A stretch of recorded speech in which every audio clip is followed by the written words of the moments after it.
22শে April যখন পাহেলগাঁওতে আমাদের পর্যটকদের, বিশেষ করে হিন্দু পর্যটকদের বেছে বেছে চিহ্নিত করে নৃশংসভাবে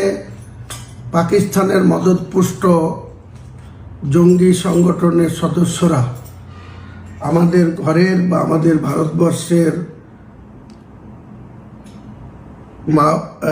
ভাইদের নৃশংসভাবে যে খুন করল বা তাদের নৃশংসভাবে হত্যা করল, তার জবাবে ভারতবর্ষের সেনাবাহিনীর নেতৃত্বে কর্নেল সুফিয়া কুরেশি এবং মিস্টার মোমেন সিনহা, এই দুজন দক্ষ লেডি অফিসার তাদের যেভাবে তাদের জীবনের বাজি রেখে ভারতবর্ষের 3 প্রধানদের যে সিদ্ধান্ত, বিশেষ করে ভারতবর্ষের পক্ষ থেকে পাকিস্তানের ভেতরে ঢুকে যে অপারেশন সিঁদুর, কারণ আপনারা সবাই অবগত আছেন 22শে এপ্রিল পাহেলগাঁয়ে যেভাবে বিশেষ করে বেছে বেছে হিন্দু পরিবারের সদস্যদের, আমাদের বোনেদের সিঁদুর মুছে দিয়েছিল, নৃশংসভাবে 26 জনকে হত্যা করা হয়েছিল। সেই হত্যার যোগ্য জবাব এবং বদলা নিতে যখন ভারতবর্ষের সেনাপ্রধানদের নেতৃত্বে যখন সুফিয়া কুরেশির মতো এই কর্নেলরা এবং তার সহকর্মীদের নিয়ে যখন পাকিস্তানের সেই জঙ্গি সংগঠনের ঘাঁটিগুলাকে গুঁড়িয়ে দেয় এবং তাদের বিনাশ করে দেয় বা তাদের নিকেশ করে দেয়, তখন আমরা ভারতবাসী হিসাবে নিশ্চয়ই গর্ববোধ করি এবং ভারতবর্ষের 3 প্রধানের নেতৃত্বে সেখানে ভারতবাসী হিসাবে অনেক সম্প্রদায়ের সদস্যা তারা ভারতবর্ষের আর্মিতে বা সেনা প্রধানদের অন্তর্ভুক্তি হয়ে আছেন। কাজেই যখন গত 7ই মে মধ্যরাত্রিতে যখন ভারতবর্ষের সেনাপ্রধানদের নেতৃত্বে যখন পাকিস্তানের ভেতরে ঢুকে যখন তাদের 9টি জঙ্গি সংগঠনের যারা ট্রেনিং দিত বা যেখানে তাদের ঘাঁটিগুলা ছিল, সেই ঘাঁটিগুলাকে গুঁড়িয়ে দেওয়া হলো এবং তাদের প্রায় 100 জন মতো উগ্র সংগঠনের সদস্যদের, জঙ্গি সংগঠনের সদস্যদের যখন অপারেশন সিঁদুরের নামে আমাদের ভারতবর্ষকে আমাদের গর্ব এনে দেয় বা আমাদের ভারতবর্ষের সার্বভৌমত্বকে আরও বেশি শক্তিশালী করার বার্তা যখন ভারতবর্ষের সেনাপ্রধানদের পক্ষ থেকে তাদের মুখপাত্র হিসাবে যখন 2 জন লেডি অফিসার সুফিয়া কুরেশি এবং মিসেস সিনহা যখন ভারতবর্ষের 145 কোটি মানুষকে তথ্য জানাচ্ছে এবং গর্ববোধ করার মতো তথ্য দিচ্ছে যে পাকিস্তানের উগ্র জঙ্গি সংগঠনের সদস্যদের ঘাঁটি গুঁড়িয়ে দেওয়া হয়েছে এবং তাদের প্রাণে মেরে ফেলা হয়েছে, তখন আমরা নিশ্চয়ই আনন্দ উপভোগ করব এবং আমরা নিশ্চয়ই সেই সব সেনানায়িকাদের বা সেনানী সদস্যদের আমরা অভিনন্দন জানাবো, ধন্যবাদ জানাবো। কিন্তু সেটা না করে ভারতীয় জনতা পার্টির কোনো সদস্য, নির্বাচিত বিধায়ক ভারতীয় জনতা পার্টির রাজ্য এবং কেন্দ্রীয় স্তরের অনেক নেতৃত্ব এবং মধ্যপ্রদেশের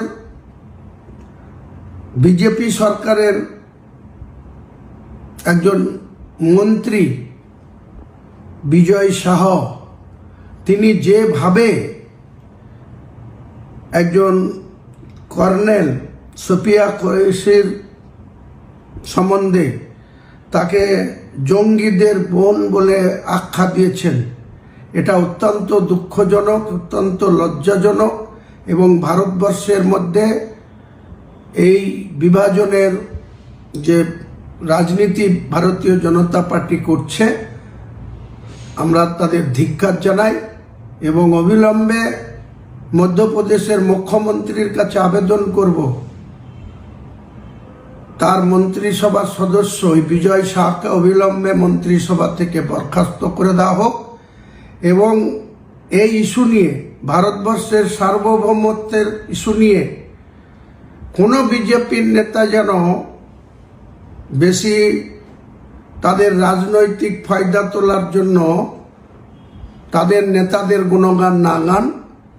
ভারতবর্ষের 145 কোটি মানুষের যারা বর্ডার আগলায়, দেশের সার্বভৌমত্বকে যারা প্রতিনিয়ত তাদের জীবন বাজি রেখে তাদের সিকিউরিটি বা তাদের সুনিশ্চিত করছে, ভারতবর্ষের 145 কোটি মানুষের নিরাপত্তা যারা দেখছে, তাদের পাশে থাকা উচিত বিজেপির নেতাদের। তাদের এই নোংরা রাজনীতি অবিলম্বে বন্ধ করা উচিত এবং আগামী দিনে আমরা অল ইন্ডিয়া তৃণমূল কংগ্রেসের নেতৃত্বে পশ্চিমবাংলার মাননীয় মুখ্যমন্ত্রী মমতা বন্দ্যোপাধ্যায়, আমাদের পার্টির জেনারেল সেক্রেটারি সাংসদ অভিষেক বন্দ্যোপাধ্যায় এবং রাজ্য সভাপতি সুব্রত বক্সি মহাশয়, তাদের নেতৃত্বে আমরা গোটা পশ্চিমবাংলায় এই মধ্যপ্রদেশের একজন বিজেপি শাসিত মন্ত্রী বিজয় শাহ, তার যে লগ্ন চেহারা, তার যে উক্তি, তার তীব্র বিরোধিতা করছি এবং অবিলম্বে আমরা দাবি করছি যে একটা ভারতের মতো দেশের দেশত্ববোধকে গুরুত্ব না দিয়ে তাদের পার্টিকে বেশি করে গুরুত্ব দিতে যাওয়া এবং ভারতবর্ষের সার্বভৌমত্বকে নিয়ে যে ধরনের উন্মাদের মতো কথাবার্তা বলছেন, এটা অবিলম্বে বন্ধ হওয়া দরকার। ভারতবাসী হিসাবে আমরা 145 কোটি মানুষ, আমরা ভারতবাসী, আমাদের মধ্যে নিশ্চয়ই আলাদা আলাদাভাবে নিজস্ব ধর্ম পালন করার অধিকার যেমন রয়েছে, তেমনি প্রথমেই আমরা ভারতবাসী হিসাবে আমাদের সার্বভৌমত্বকে কেউ আঘাত করলে বা আমাদের ভারতবর্ষের কোনো মানুষের প্রতি যারা যে জঙ্গি আক্রমণ যেভাবে পাহেলগাঁতে 22শে এপ্রিল হয়েছে, এর আগেও অনেক ঘটনা ঘটেছে, আগামী দিনে এই ধরনের কোনো ঘটনা আসলে ভারতবর্ষের সরকারে যারাই থাক, তারা ভারতবর্ষের সার্বভৌমত্ব এবং নিরাপত্তার স্বার্থে জঙ্গিদের এবং মদতদাতাদের বিরুদ্ধে কড়া পদক্ষেপ গ্রহণ করবে। আমরা তৃণমূল কংগ্রেস যারা করি, বাংলার তৃণমূল কংগ্রেসের 100% কর্মীরা এই ঘটনায়, যে 22শে এপ্রিল যে ঘটনা এবং তার পরবর্তী সময়ে ভারতবর্ষের সেনাদের উদ্যোগে যে 7ই মে রাত্রি 1টা থেকে 1:32 নাগাদ অপারেশন সিঁদুরে যে আমরা বদলা নিয়েছি, সেই জায়গায় আমরা গোটা ভারতবর্ষের মানুষ হিসাবে আমরা ভারতবর্ষের 3 সেনাপ্রধানকে স্যালুট জানাই এবং বিজেপির নেতাদের বলবো যে আপনারা শুধু ভারতবর্ষের শাসনে আছেন বলে আপনারা শুধু ক্রেডিট নিতে চাইবেন বা ভোটের রাজনীতি করবেন, নোংরা রাজনীতির খেলা খেলবেন, এগুলো বন্ধ করুন। ভারতবর্ষ অনেক বৃহত্তম একটা শক্তিশালী দেশ, আর্মির ক্ষেত্রে যেমন শক্তিশালী, অর্থনৈতিক থেকেও অনেক শক্তিশালী। সেই দেশের নাগরিক আমরা সবাই কাঁধে কাঁধ মিলিয়ে সন্ত্রাসবাদীদের বিরুদ্ধে, সন্ত্রাসবাদীদের মদতদাতাদের বিরুদ্ধে আমরা একজোট হয়ে আমরা এই ভারতবর্ষের মানুষ হিসাবে আমরা গর্ববোধ করব এবং আমাদের প্রতি আঘাত আসলেই, আক্রমণ আসলেই আমরা প্রতি মুহূর্তে তার যোগ্য জবাব দিয়ে সেই রাষ্ট্রকে বা সেই জঙ্গি সংগঠনকে যোগ্য জবাব দিয়ে তাদের সমুচিত শিক্ষা আমরা দিতে চাই। তাই বিজেপির নেতাদের বলবো, দায়িত্ব জ্ঞানহীনের মতো কথাবার্তা বলে ভারতবর্ষের মধ্যে সর্বধর্ম অবলম্বী মানুষ এখানে বসবাস করে। ভারতবর্ষের যে ধর্মনিরপেক্ষ রাষ্ট্র, সেই ধর্মনিরপেক্ষ রাষ্ট্রটাতে আপনারা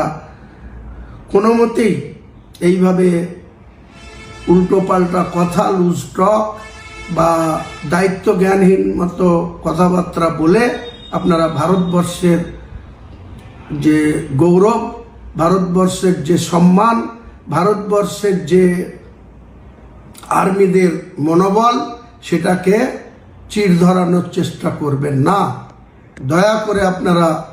ভারতবাসী হিসাবে প্রত্যেকটা ভারতবাসীর পাশে কাঁধে কাঁধ মিলিয়ে যাতে আমরা চলতে পারি, সেটাই আপনারা বেশি গুরুত্ব দেওয়ার চেষ্টা করুন।